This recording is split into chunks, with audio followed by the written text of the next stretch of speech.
Hello, नमस्कार मंडळी. चला तर आज आपण मस्त फिश थाली बनवणार आहोत.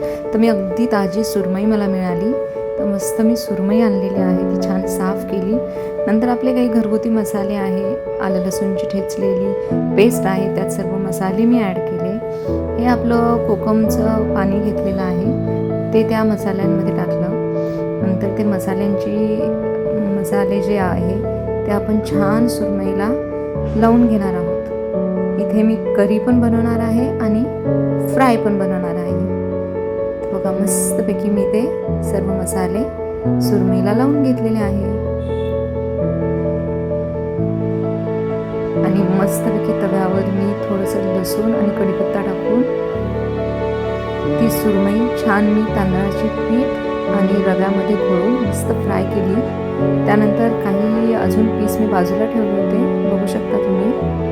ते मी करीमध्ये टाकणार आहे. तर करी कसली बनवली, तर यात मी ओलं खोबरं, थोडं सुकं खोबरं, आलं लसूण, थोड्या कढीपत्त्याच्या काड्या, थोडे धने आणि टोमॅटो आणि 2 कांदे हे छान भाजून मी त्याची पेस्ट केली. नंतर आपले रेग्युलर घरगुती मसाले मी त्यात टाकले. थोडं कोकम आगळ किंवा कोकमचं पाणी जे मी केलं होतं ते यात टाकायचं आणि गरम पाणी टाकून छान ते उकळून द्यायचं. उकळल्यानंतर थोड्या वेळाने त्यात सुरमई टाकायची.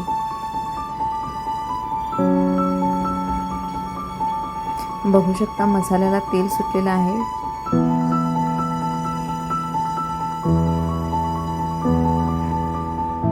मसाला कच्चा अजिबात ठेवायचा नाही, नाहीतर अजिबात चांगली टेस्ट येत नाही तुमच्या भाजीला. नंतर चवीनुसार मीठ टाकायचं. बघा तेल किती छान सुटलेलं आहे भाजीला. तर्री मस्त अगदी येणार होती. तुम्हाला पुढे दिसेलच तरी किती छान आली होती भाजीला. बघा इथे मी गरम पाणी ॲड केलेलं आहे. एक वाफ काढल्यानंतर त्यात मी सुरमईचे पीस टाकले, कारण सुरमई लगेच शिजते.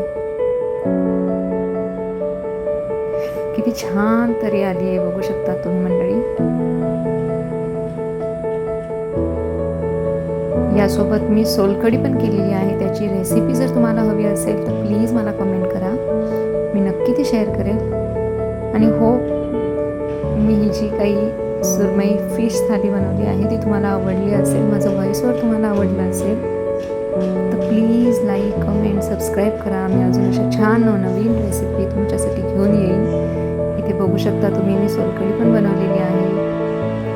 फिश थाली आणि सोलकढी हे जे कॉम्बिनेशन आहे ना, झक्कास, एकदम मस्त. चला तर आपली थाली रेडी झाली आहे. या सर्वजण जेवण करायला. पुन्हा भेटूया नवीन व्हिडिओमध्ये. तोपर्यंत सर्वांना बाय.